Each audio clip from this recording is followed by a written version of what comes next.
National crush Rashmika Mandanna ಇದೇ ಮೊದಲ ಬಾರಿಗೆ ಐತಿಹಾಸಿಕ ಪಾತ್ರಕ್ಕೆ ಬಣ್ಣ ಹಚ್ಚಿದ್ದಾರೆ.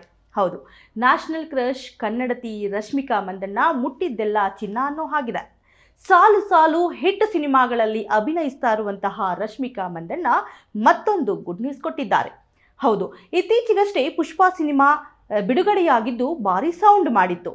ಅದೇ ನಿಟ್ಟಿನಲ್ಲಿ ಈಗ ಮತ್ತೊಂದು ಚಾವಾ ಸಿನಿಮಾದಲ್ಲಿ ಮುಖ್ಯ ಭೂಮಿಕೆಯಲ್ಲಿ ರಶ್ಮಿಕಾ ಮಂದಣ್ಣ ಅಭಿನಯಿಸ್ತಾ ಇದ್ದು, ಈ ಸಿನಿಮಾದಲ್ಲಿ ಸಂಭಾಜಿ ಮಹಾರಾಜರ ಜೀವನಾಧಾರಿತ ಚಿತ್ರ ಇದಾಗಿದ್ದು, ಸಂಭಾಜಿ ಮಹಾರಾಜರ ಪತ್ನಿ ಯಶೋದೇವಿ ಮಹಾರಾಣಿಯಾಗಿ ಮುಖ್ಯ ಭೂಮಿಕೆಯಲ್ಲಿ ರಶ್ಮಿಕಾ ಮಂದಣ್ಣ ಪಾತ್ರವನ್ನ ನಿರ್ವಹಿಸುತ್ತಿದ್ದಾರೆ.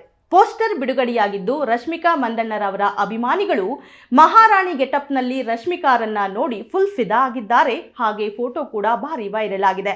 ಇನ್ನು ಫೆಬ್ರವರಿ 14ರಂದು ರಶ್ಮಿಕಾ ಮಂದಣ್ಣ ಮುಖ್ಯ ಭೂಮಿಕೆಯಲ್ಲಿ ಅಭಿನಯಿಸ್ತಾ ಇರುವಂತಹ ಚಾವಾ ಸಿನಿಮಾ ಬಿಡುಗಡೆಯಾಗಲಿದೆ. ಮತ್ತಷ್ಟು ಟ್ರೆಂಡಿಂಗ್ ಸುದ್ದಿಗಳಿಗಾಗಿ ನೋಡ್ತಾ ಇರಿ ಯು ಟೈಮ್ಸ್ ಕನ್ನಡ, ಸದಾ ನಿಮ್ಮೊಂದಿಗೆ.